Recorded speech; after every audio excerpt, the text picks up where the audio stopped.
Les classes de mots. Une phrase débute toujours par une majuscule et se termine par un point. Mon repas préféré est la pizza. M majuscule, point. La fille parle en français et en espagnol. L majuscule, point.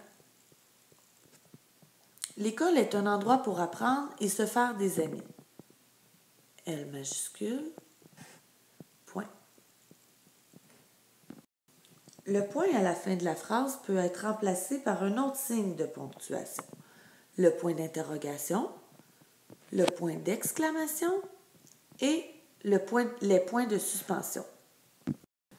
Voici des exemples. Quel est ton repas préféré?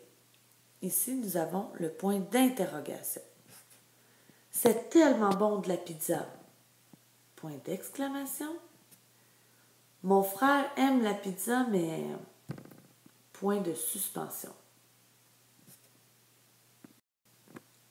La phrase est une suite de mots disposés dans un certain ordre qui lui donne du sens. Aujourd'hui, je vais faire du patin. Je vais faire du patin aujourd'hui. Le verbe, c'est un mot d'action ou un mot qui donne une caractéristique. Il est essentiel dans la phrase et se conjugue selon le temps, le mode, la personne et le nombre.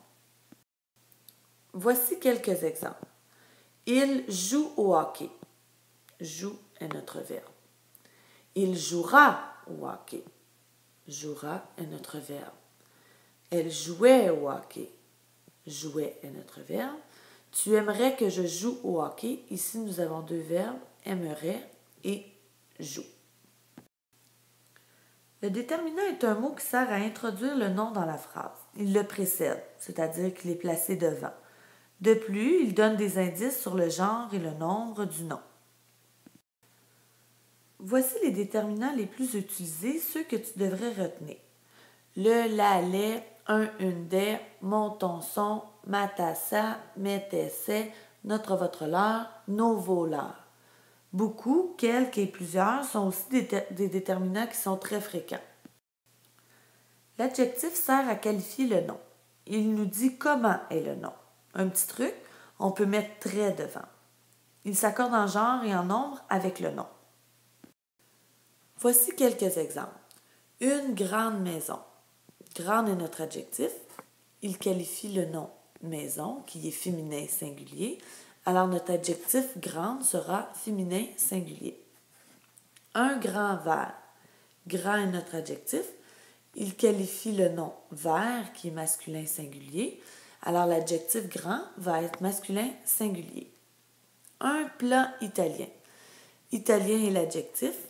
Il nous dit comment est le plat, il le qualifie. Plat est un nom masculin singulier, alors l'adjectif italien sera masculin singulier. Ici, nous voyons l'exemple au pluriel. Des plats italiens. Nous avons le même adjectif italien qui qualifie le même nom, plat. Par contre, ici, le nom reste masculin, mais il est au pluriel. Alors, notre adjectif italien va être au pluriel. Maintenant, le nom. Il existe deux sortes de noms, le nom commun et le nom propre. Le nom commun est un mot qui sert à déterminer une personne. Par exemple, une fille, un garçon, un bébé. Un animal, soit un chien, un chat, un cheval. Il peut aussi désigner un lieu, une bibliothèque, un restaurant, une maison. Un objet, une chaise, une table, un crayon. Ou un sentiment, par exemple l'amour, la joie, le bonheur. Le nom propre, lui, peut aussi désigner une personne, par exemple Walt Disney, Christophe Colomb, un animal, Garfield, Fido, une ville, Bois-des-Filions, Blainville, ou un pays, Canada, Mexique, et j'en oublie plusieurs.